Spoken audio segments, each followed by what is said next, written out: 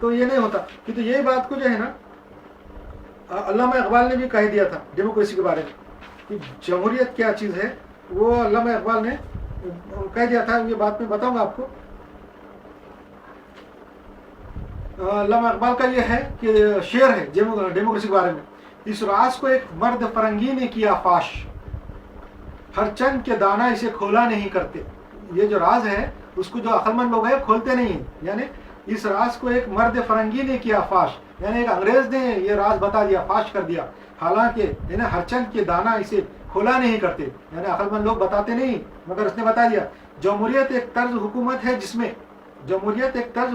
جس میں بندوں کو گنا کرتے ہیں تولا نہیں کرتے. یہ ان کا شعر ہے اپنے علامہ اقبال کا.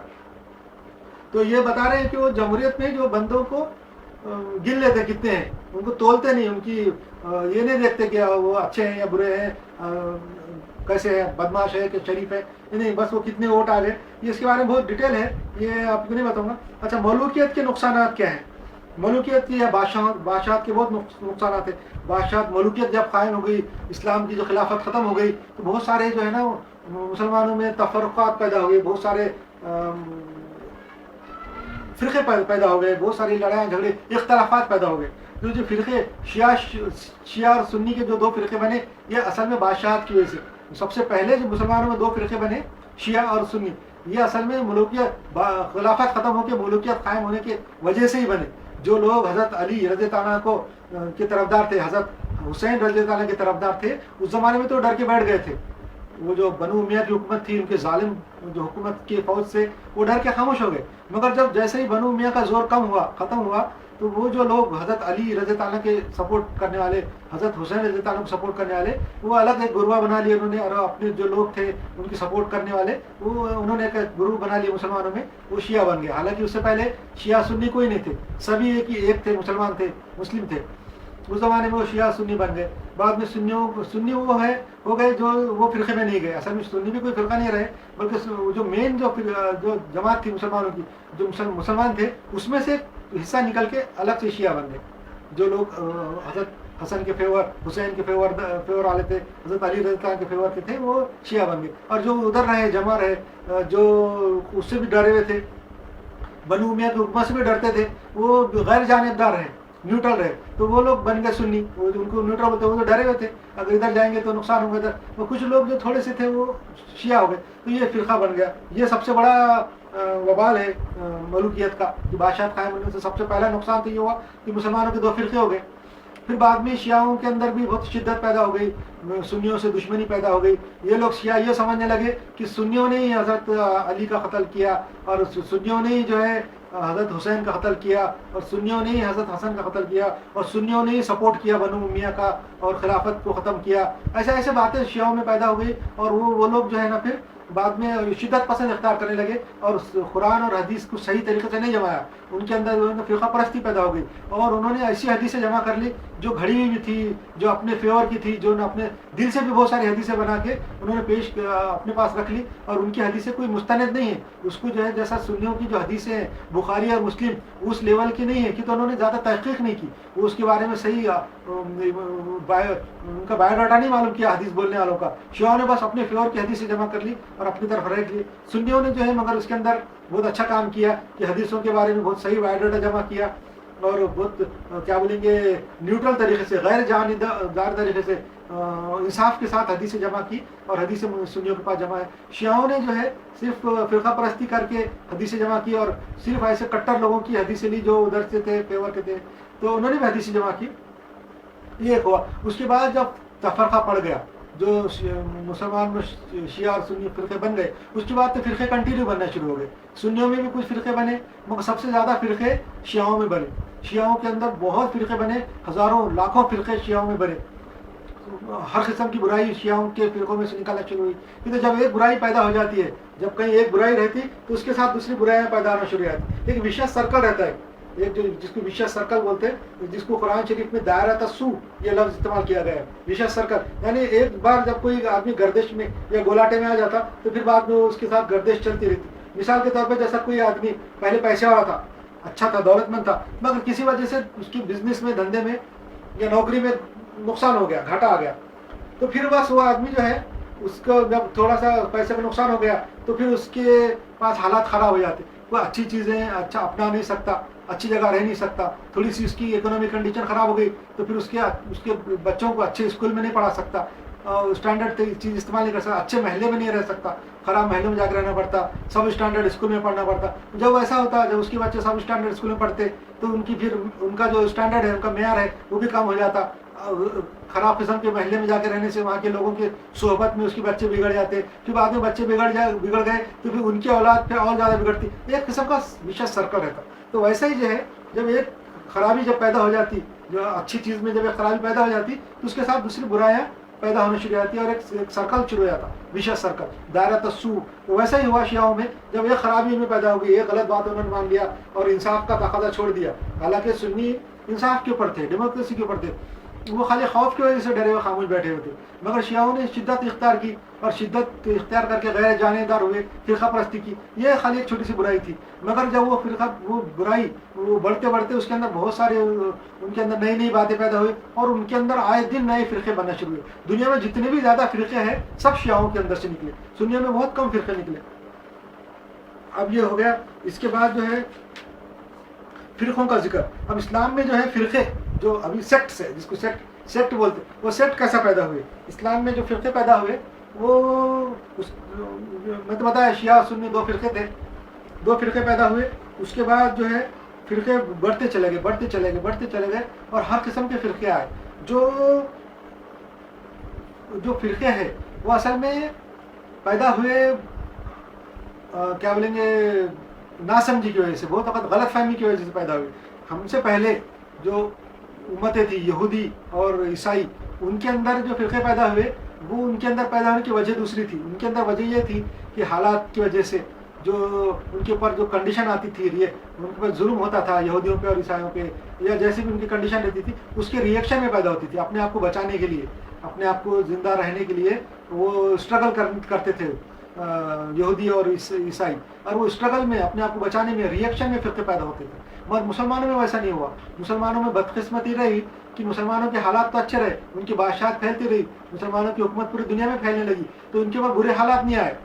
تو اس لیے ان کے اندر مسلمانوں میں جو فرقے پیدا ہوئے حالات کے ریئیکشن کی وجہ سے یا اپنے آپ کو بچانے کے واسطے, اپنی بقا کے واسطے پیدا نہیں ہوئے, بلکہ اسلام کی نہیں سمجھ میں آنے کی وجہ سے, جو غلط فہمیوں کی وجہ سے پیدا ہوئے, جس کی وجہ سے جب ایک غلط فہمی کی وجہ سے دوسرا فرقہ پیدا ہو گیا, تو جب غلط فہمی کے اوپر دوسری غلط فہمی, پھر غلط فہمی کے اوپر دوسری غلط فہمی, ایسی بڑھتے چلے گئی اور فرقے بڑھتے چلے گئے اور فرقوں کے اندر سمجھ ختم ہو گئی. اسلام کا جو ایم ہے, مقصد ہے, میں جیسا بتایا نا کہ پیغمبروں کے آنے کا جو مقصد ہے, اللہ نے جو دنیا میں مسلمانوں کو, انسانوں کو جو ہدایت دی, اسلام دی, اسلام بھیجنے کا جو مقصد ہے, ایم جس کو بولتے ہیں, پیغمبروں کا ایم, اسلام کا ایم, وہ بھول گئے.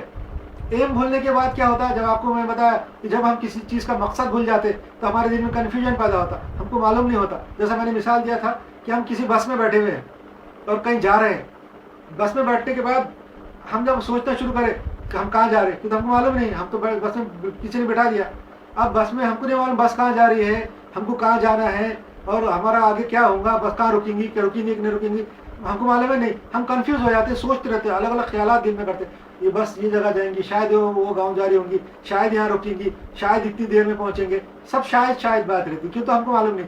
مگر جب ہم کو معلوم ہے کہ ہم کو یہ بول کے بٹھا دیا جائے کہ آپ یہ گاؤں جانے والے ہیں، آپ کا یہ بس ہے، یہ ٹکٹ ہے، یہ تو ہمارے پاس ایک مقصد رہتا. آپ کو معلوم ہے یہ کام سے جا رہے ہیں، آپ جو اس گاؤں کو جا رہے ہیں شادی میں شریک ہونے کے، فلاں کی شادی میں شریک ہونے کے لیے جا رہے ہیں، یہ گاؤں جا رہے ہیں، تو آپ کو معلوم رہتا کہ ہم اتنے بجے نکلے، اتنے بجے پہنچیں گے، وہاں شادی ہے، ہم وہاں سے جائیں گے. تو یہ مقصد ہے. تو جیسے مسلمان دین کا اور اسلام کا اور پیغمبروں کے آنے کا مقصد بھول گئے اور پھر 2 فرقے بن گئے، 3 فرقے بن گئے.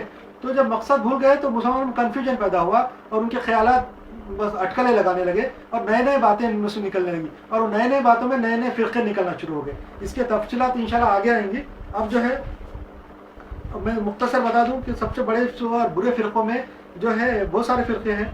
اس میں قادیانیت بھی ہے، کہ جو غلام محمد قادیانی نے جو انڈیا کے پنجاب میں انگریزوں کے زمانے میں نبوت کا دعویٰ کیا تھا، وہ ایک دم جھوٹا تھا. اس کے بارے میں نے بتا دیا کہ وہ جھوٹے دعوے کیا اس نے.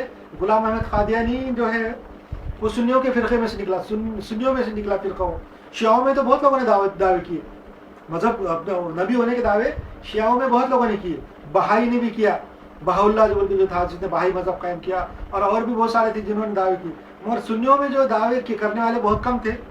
اس میں غلام احمد قادیانی ہے جس نے انگریزوں کے زمانے میں 1890 میں دعویٰ کیا تھا کہ میں پیغمبر ہوں، اور ساری زندگی صرف پیغمبر ہونے کے ثابت کرنے میں اس کی گزر گئی. اس نے اسلام کے اندر کوئی کنٹریبیوشن نہیں کیا، کوئی امپرومنٹ نہیں کیا، اور کوئی فائدہ مسلمانوں کو نہیں پہنچایا.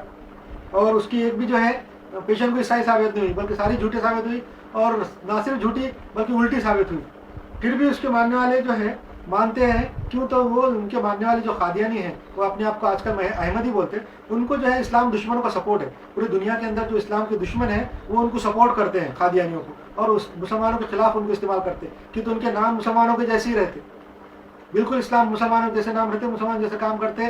اور اس لیے جو اسلامی ملکوں میں قادیانیوں کو رکھا جاتا ہے، اور غیر اسلامی ملکوں میں بھی قادیانیوں کو رکھتے، سپورٹ کرتے ہیں اسلام کے دشمن، اور ان سے اسلام کے خلاف کام لیتے. کیونکہ وہ قرآن حدیث سب پڑھنا آتا ہے لوگوں. تو اس لیے یہ ہو گیا. فرقوں کا ذکر بعد میں ہوگا. اہل قرآن بول کے ایک فرقہ ہے جو انٹرنیٹ کے اوپر ہے.